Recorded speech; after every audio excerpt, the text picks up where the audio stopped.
వివేకానంద రెడ్డి గుండెపోటుతో చనిపోయాడు. ఏమనిపిస్తుంది తమ్ముళ్ళో మీకు? పాపం అనిపిస్తుందా లేదా? నేను కూడా అనుకున్నాను, పాపం అనుకున్నాను. ఇంకొక అర్ధగంట అయిపోయింది. అక్కడ ఎవరున్నారు కనుక్కుంటే మా సిఐ అక్కడే ఉన్నాడు.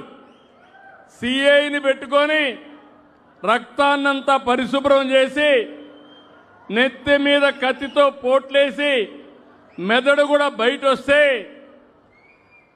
వీళ్ళ బంధువే వీళ్ళ మామను పిలిపించి వాళ్ళ హాస్పిటల్లో సిబ్బందిని తీసుకొచ్చి కుట్లేసి బాక్స్లో పెట్టి అంత్యక్రియలు చేయాలని ప్రయత్నం చేశారు. అప్పుడు ఆయన కూతురు సునీత కాదు, పోస్ట్ మార్టం చేయాలి, వాస్తవాలు బయట రావాలని అడిగింది.